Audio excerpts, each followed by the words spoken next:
네. 오늘 끝까지 읽으시느라고 수고 많으셨습니다. 네. 여러 이제 지형들의 그 이름들을 어 우리 봉독을 했는데요. 여기에 이제 굉장히 생소한 지방의 이름들, 성읍의 이름들을 우리가 대했을 것입니다. 그래서 이제 그 이스라엘의 그 이름들보다는 우리가 좀 익숙한 이름도 있겠지만, 그러나 익숙하지 않은 그 이름들은 이 가나안 족속들이 그대로 썼던 그러한 그 지방의 그 이름들, 그 성읍대 이름들이 그대로 있기 때문에 생소하셨을 것입니다. 이제 오늘 이 말씀을 이제 보게 되면은 먼저 1 절에서부터 우리 12 절까지는 그 유다 자손들에게, 유다 지파 어떤 그 땅을 주었는가, 그 경계를 이렇게 쭉 이렇게 설명을 해 주고 있고요. 그다음에 인제 13 절에서부터 이게 쭉 보시게 되면은 19 절까지 거기에 또 한 사건을 다 이 갈렙과 그래서 그 온니엘이라고 하는 이제 나중에 사위가 되지요. 오늘 말씀을 보게 되면 이제 기럇세벨이라고 하는 곳을 이제 점령했던 이 온니엘에게 자기 악사를 약속한 대로 이렇게 주게 되고, 또 그 악사에게 그녀가 원하는 그 샘물도 그녀에게 주어서 이게 복을 주었다라고 하는 그러한 사건을 기록하고, 그 이 보시게 되면은 이제 20 절에서부터 쭉 이제 보시게 되면은 이 62 절까지의 말씀이죠. 62 절까지의 말씀은 이게 주어진 그 유다의 그 땅에 있어서 이제 평지 그리고 산지 또 이런 곳에서 어떤 성읍들이 있었는가라고 하는 이제 기록들을 쭉 이렇게 보여주고 있습니다.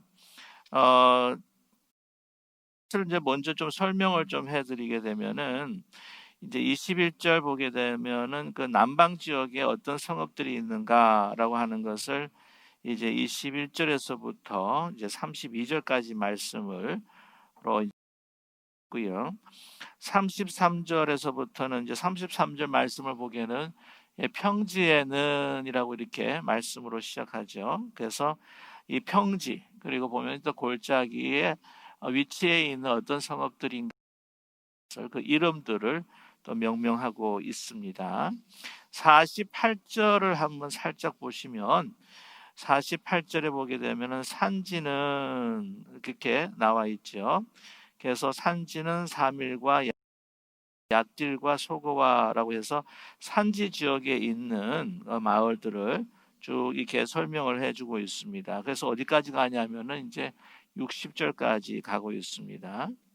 그다음에 보게 되면은 인제 61 이제 광야에라고 이렇게 적혀 있는데, 61 절과 62 절은 이제 광야에 어떤 성읍들이 있었는가라고 하는 그 이름들을 우리에게 소개해 주고 있습니다. 그래서 보시게 되면은 그 남방 지역에 있는 그 성읍들, 그리고 또 거기 보게 되면은 편편한 평지뿐만 아니라 거기에 또 골짜기나 또 산지, 심지어는 이 광야에도 있었다. 그러니까 유대아 지파에게 준 그 땅이라고 하는 것은 다 좋은 땅만은 아니었다라고 하는 것을 알 수가 있죠.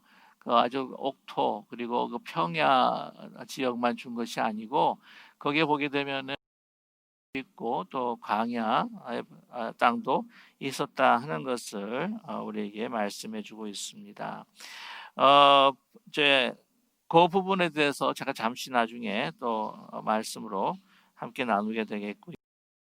먼저 인제 1 절에서부터 우리 12 절까지 말씀을 보게 되면은 어떤 땅들을 그들이 분배를 받았는가, 어떤 경계선까지 분배받았는가라고 하는 것을 이제 말씀해 주고 있는데, 이 제가 그냥 간단하게 말씀을 드리면 이 남쪽 경계는 그 에돔과 에돔 족속과 경계에 있는, 그래서 이 여메라 그러죠. 그 사해 이제 가장 그 남단에 있는 가 바로 이제 남쪽이고, 저희가 그 서쪽을 보게 되면은 서쪽에는 그 지중해와 이제 맞닿아 있지만 또 완전히 지중해에 맞닿아 있지 않는 부분이 있는 게 뭐냐면은 이제 그 블레셋이라고 하는 게 있습니다. 이 블레셋 족속이 이제 지중해와 완전히 이렇게 맞닿아 있는 그런 땅인데, 그곳을 아직까지 그 사사 시대뿐만 아니라 여호수아 시대도 그 땅을 이제 점령하지를 못했죠. 그래서 이제 계속해서 이제 어려움을 당하게 되는데, 아시다시피 그 유명한 그 다윗과 골리앗의 그 싸움 가운데서 이 블레셋의 괴로움과 받는 그런 사건들도 있었습니다. 이제 쭉 북쪽을 이제 보게 되면은 이 요단강에서 한 중간 정도의 지역까지 그 북쪽으로 경계선이 나와 있는 을 아주 상세하게 오늘도 이렇게 기록을 해주고 있습니다. 그래서 이것을 설명하기에는 여러분이 너무나 또 이해하시기도 좀 쉽지도 않고 해서 이제 그림이 제일 좋기 때문에 이렇게 그림을 한번 좀 이렇게 봅니다. 여러분 자주 보셨으려 압니다.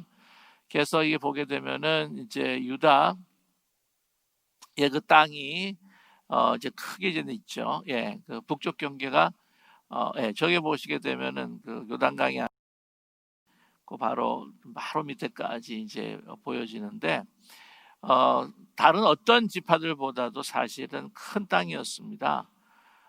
그래가지고 나중에 보기에 큰 땅이기 때문에 이 시몬이 그 중간 보시게 되면은 그 중간에 이제 땅을 차지하고 있잖아요. 그 유다 땅이 너무나 넓기 때문에 나중에 그 시몬에게도 그 땅을 좀 할애하는 그런 그 사건들. 그래서 보게 되면 이제 유다가 그 제일 먼저 기록이 되어 있지 않습니까? 다른 어떤 12지파들보다도 제일 먼저 이렇게 기록이 되어 있고, 또 땅을 차지하도록 이렇게 분할이 되어 있는데, 그게 보게 되면은 이제 유다가 꼭 장자와 같은, 사실 장자가 야곱의 장자가 결코 아닙니다. 장자는 여러분 그 루벤이고요. 그 다음에 시므온과 레이, 그 다음에 이제 유다가 네 번째 아들입니다. 근데 네 번째 아들임에도 불구하고 그 차지한 그 땅의 그 면적이나 화의 중요성을 보았을 때에 그 유다 지파가 이제 장자와 같은 역할을 담당하고 있다고 하는 것이죠. 그 이유가 뭐냐면은 좀 더 거슬러 올라가게 되면 이 야곱이 아들들에 대해서 기도하고 어떤 아들에게는 축복하고 어떤 아들들에게는 이제 저주를 하는 그런 말씀이 그 창세기 49장에 나와 있습니다. 창세기 49장 8절과 10절을 보게 되면은 유다를 그렇게 많이 축복을 해요. 그래서 49장 8절에서부터 10절 말씀을 제가 한번 읽어드리겠습니다. 유다야, 너는 내 형제의 내 손이 내 원수의 목을 잡을 것이요 내 아버지의 아들들이 내 앞에 절하리로다. 유다는 사자 새끼로다. 내 아들아, 너는 움킨 것을 찢고 올라가 엎드리고 웅크림이 수사자 같고 암사자 같으니 누가 그를 범할 수 있으랴. 규가 유다를 떠나지 아니하며 통치자의 지팡이가 그 발 사이에서 떠나기를 실로가 오시기까지 이르리니 그에게 모든 백성이 복종하리로다 라고 이렇게 말씀하고 있어요. 보게 되면은 그 규가 유다를 떠나지 아니한다, 통치자의 지팡이가 그 발 사이에서 떠나지 아니한다라고 이렇게 축복을 하는데, 그러므로 인하여서 이제 그 다윗 왕의 그 왕국이 사실은 영원할 것이다라고 하는 것을 축복을 하십니다. 그래서 그뿐만이 아니라 이 다윗의 자손, 예수 그리스도의 그 족보를 보게 되면은 이 다윗의 자손으로 이렇게 마태복음에서 우리에게 말씀해 주고 계시는데 그 축복이 사실은 예수 그리스도의 그 탄생까지 이어지는 축복이다라고 우리가 생각할 수 있는 것이죠. 또한 그것을 미리 예언하고 선포하신 말씀이기도 합니다. 그래서 보게 되면은 유다 지파가 매우 이렇게 장자와 같은 그런 역할을 그 모든 지파의 그 으뜸되는 그러한 지파로 활약하고 기능하고 있다라고 하는 것을 알 수가 있습니다. 그 루벤 그리고 시몬과 레이는 어떻게 된 것이냐라고 볼 때에 루벤에게 있어서는 그 야곱이 좋지 않게 생각을 합니다. 왜냐하면 그 루벤은 야곱의 그 첩이었죠. 빌하와 이제 통간을 하는. 그래서 뭐라고 49장에서 그 야곱이 이야기를 하냐면은 내 아비의 침상을 더럽힌 자다라고 그렇게 이야기를 하죠. 이 장자로서의 그 어떤 자격이 어떤 상실한 것 같은 그런 말씀을 해고하고 있습니다. 시몬과 레위 같은 경우에 보게 되면은 너희가 그 칼로 너무 피를 말고 그렇게 이야기를 해요. 그래서 이스라엘 족속 가운데 너희들은 다 흩어지게 될 것이다라고 이렇게 이 야곱이 그 축복하고 저주하는 가운데서 그렇게 선포를 하게 되는데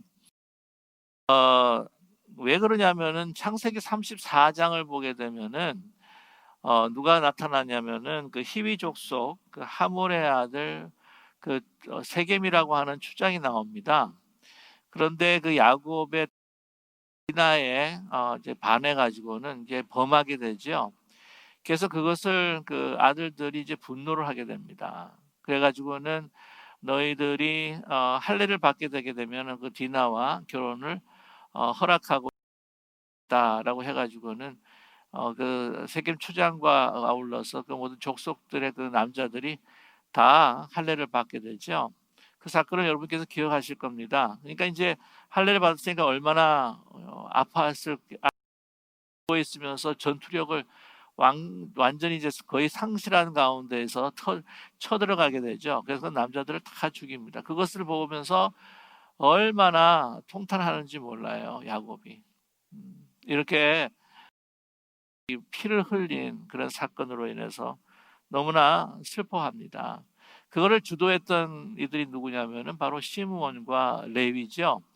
그래서 이 창세기 49장에서 야곱은 그들에게 이 가운데서 이제 흩어질 것이다라고 이렇게 선언을 합니다.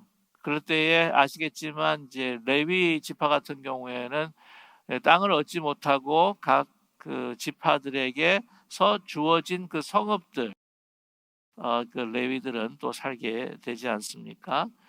또 레위는 또 제사장을 또 보필하는 또 지파이기 때문에 땅을 또 부여받지 못한 이유도 있고요. 또 시므온 같은 경우에도 나중에 보면 큰 유다 땅에서 그 중간 지역들을 차지하게 되지만 나중에는 자꾸 이렇게 줄어들면서 이제 북쪽으로 다시 이주를 하게 됩니다. 그래서 그 에브라임 쪽으로 해서 이렇게 쭉 이주를 하게 되다가 이렇게 사라지게 되는 그 지파가 바로 시므온 지파였다고 하는 것이죠. 그래서 야곱이 기도한 대로 또한 축복하고 저주하고 선언한 대로 모든 일들이 이루어지게 됩니다. 유다가 의 역할을 하는 그 지파로서 가장 큰 땅을 또 얻게 되었다고 하는 것입니다. 자, 그 땅을 얻게 되었지만 여러분 보시면 그 땅이 다 좋은 땅은 아니었다는 것이죠. 드렸지만은 거기에는 산지도 있었고 또한 광야도 있었고 물론 평야도 있고 골짜기도 있었지만은 여러 그 땅들을 보게 되면은 이것이 이 땅을 하나님께서 우리에게 주신 하나님이 동행하는 삶이라고 하는 것을 기업이라고 하는 것으로 우리가 이해할 때에 우리가 평야와 같은 그러한 시간들도 있겠지만 산지와 같은 광야와 같은 그러한 그 삶의 시간들도 우리에게 주어지는 것으로 우리가 이해할 수가 있을 것입니다.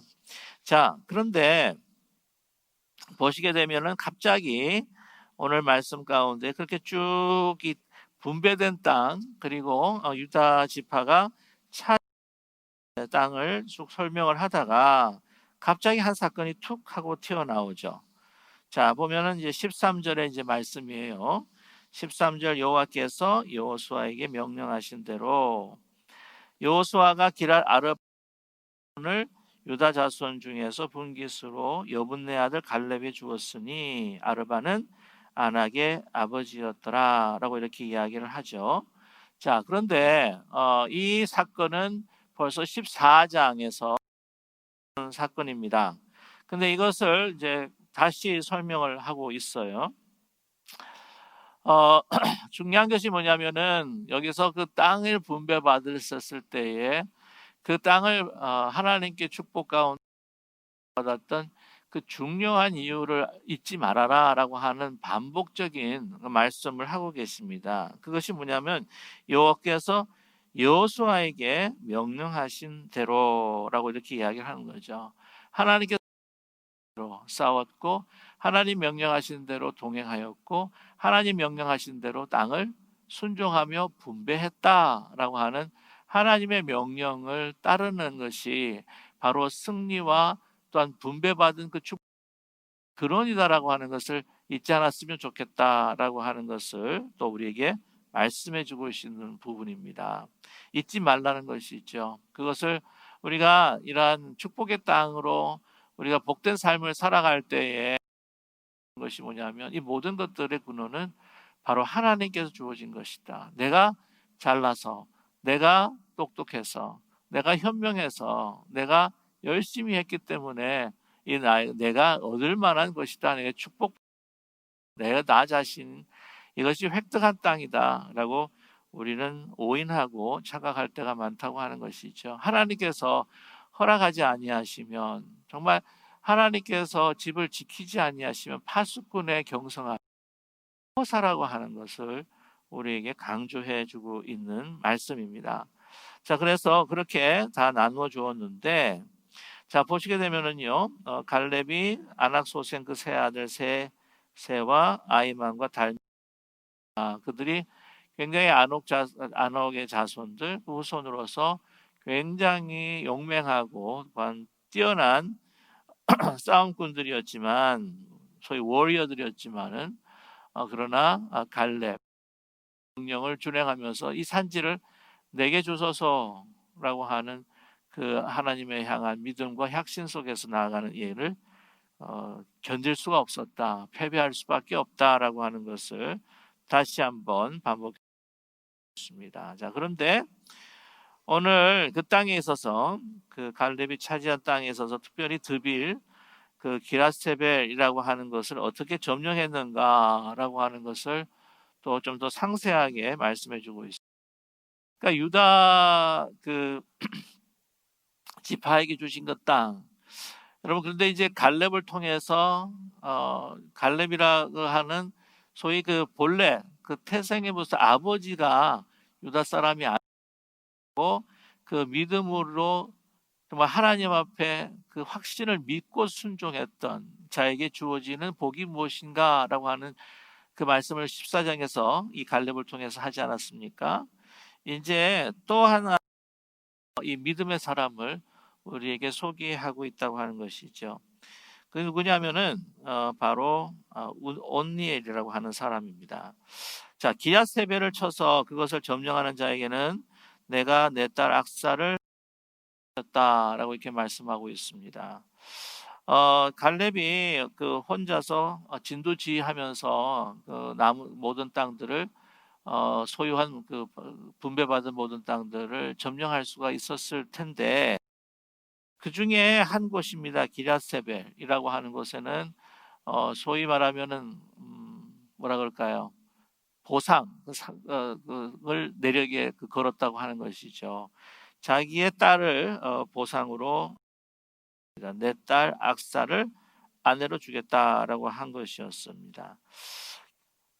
왜 그랬을까? 기라세벨 같은 경우에 너무나 험지라서 그랬을까? 뭐 그럴 수도 있겠죠. 내가 85 너무나 많은 경험도 있고 하지만 그래도 육체적인 좀 한계가 있는데 기라세벨은 정말 나도 좀 붙이는 상대다. 그러니까 조금 더 젊은 사람들을 내세워 가지고 하면 좋겠다.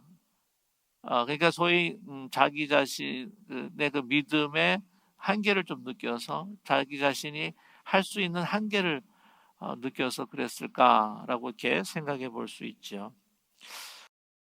그렇게 생각하지는 않습니다. 그렇게 생각하지는 않고 오늘 이 사건은요. 여호수아가 그리고 갈렙이 죽고 난 다음에 그 다음 세대를 이어갈 사람은 어떻게 될 것인가는 묻지 않는, 그러니까 그 성경에서 또 다른 사람들이 막 그대 드러내놓고 구체적으로 묻지는 않지만 항상 이 이후에, 그러니까 모세 이후에 어떻게 될까 여호수아를 드러내셨습니다. 근데 그러면 여호수아와 갈렙이 죽게 된다고 한다면 그 다음 세대는 어떻게 될 것인가라고 하는 뭔가 드러내지 않는, 표현하지 하나의 어떤 그러한 걱정이라 그럴까요? 그 민족적인 어떤 우려라고 할까요? 이것을 대하고 있는 말씀을 읽고 있는 그 사람들이 어떤 궁금증이라고 이야기도 할 수가 있을까요? 아무튼 거기에 대해서 해주는 그 사건이 바로 오늘 이 사건입니다. 왜냐하면은 여러분 온니엘이 누굴까요? 온니엘은 바로 사사 중에서 첫 사사입니다. 그 다음 세대를 이어가는 사람이에요.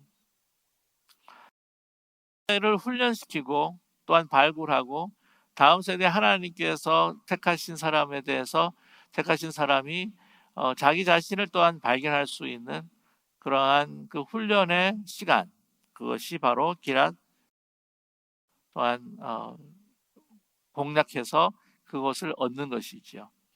그러니까 온니엘도 아마 그랬을 것입니다. 기라세벨을 칠 자가 누군가, 내가 나의 딸을 주겠다. 그랬을 이 산지를 내게 주소서라고 이렇게 분명히 말하지 않았을까. 그렇게 우리는 생각할 수 있죠. 온니엘입니다. 자, 그런데 그 온니엘이 누군가 하면 17배 아우 그나스의 아들이다라고 이렇게 이야기를 했죠. 갈렙의 아우 그나스의 아들. 그러면은 온니엘과 갈렙은 삼촌과 조카 사이가 되는 겁니다. 그러면은 이제 악사와는 어떤 관계가 되냐면은 사촌 관계가 되죠. 오늘날의 시대에는 이게 사촌 간의 그 결혼이라고 하는 것은 근친상간이라고 해서 우리가 금하고 있지만 여러분 아시겠지만은 그 고대 근서 또한 이 성경을 보게 되면은 이 사촌끼리의 그 친척 간의 그 결혼이라고 하는 것이 허용되었다라고 하는 것을 알 수가 있습니다. 여러분 아시겠지만 라반과 야곱의 관계도 있습니다. 그리고 라헬과 레아 같은 경우에도 바로 사촌지간이었죠. 이거 부분에 대해서는 여러분께서 잘 이해하실 수 있으라고 생각하고요.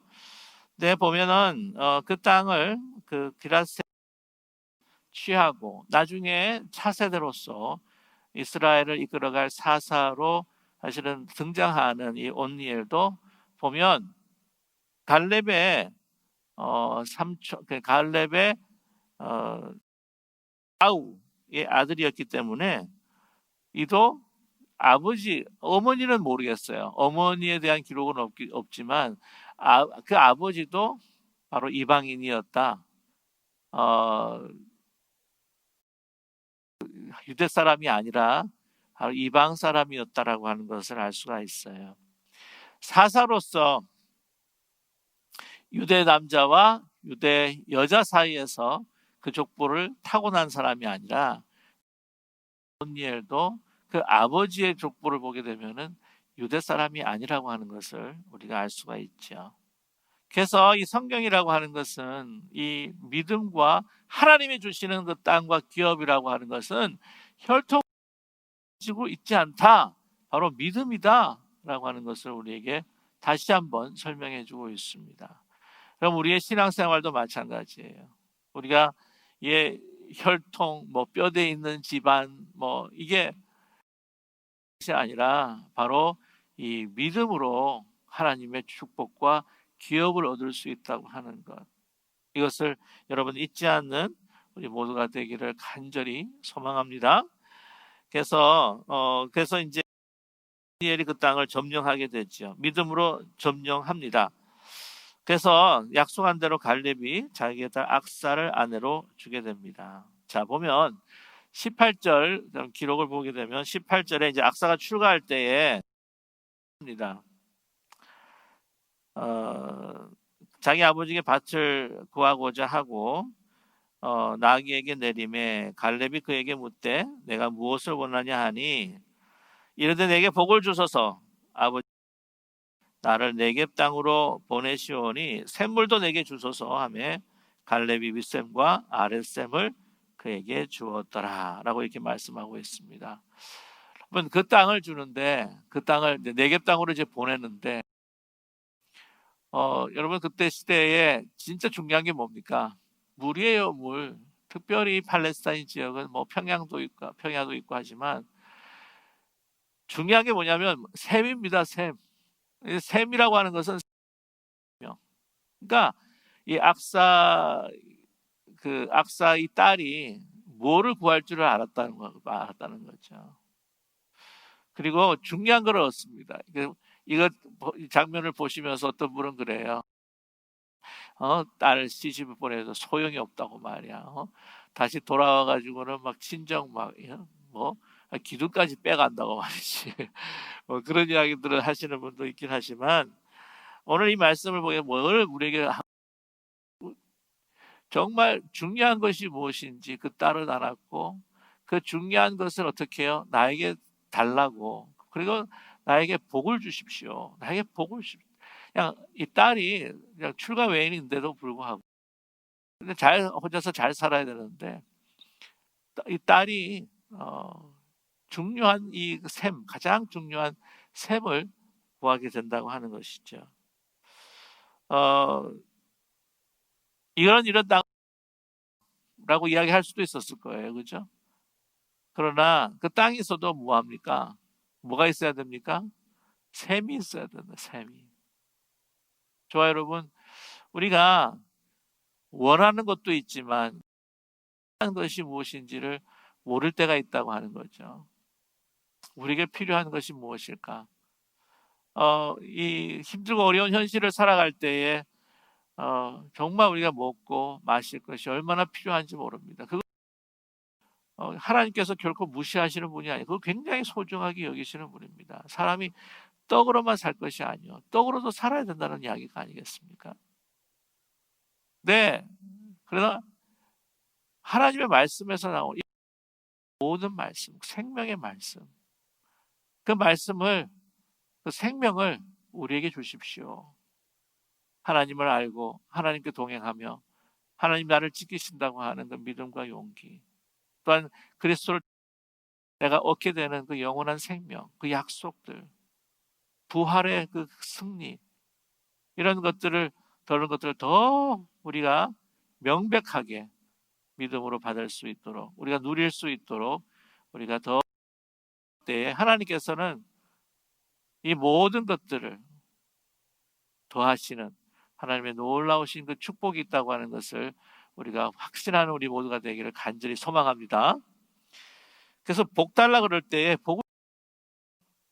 그 사랑하는 딸에게 복 달라고 할 때, 복을 달라고 할 때, 정말 우리에게 필요한 가장 중요한 복을 나에게 주십시오라고 간구할 때 하나님께서는 그 복을 허락하시고 예수 그리스도를 아낌없이 우리에게 주시기까지 사랑하시는 하나님께서 우리에게 가장 필요한 우리는 생명의 복들을 우리에게 허락하여 주실 줄로, 우리에게 부어 주실 줄로 분명히 믿습니다. 이제 끝으로 보시면 이제 안타까운 부분들이 하나가 있죠. 63절 말씀입니다. 예루살렘 주민 여부수족 자손이 쫓아내지 못하였으므로 여부수 족속이 오늘까지 유다 자손과 함께 예루살렘에 거주하니라 라고 이렇게 말씀하고 있습니다. 그 땅을 다 차지하지 못했죠. 그런데 예루살렘 주민 여부수 족속 쫓아내지 못했습니다.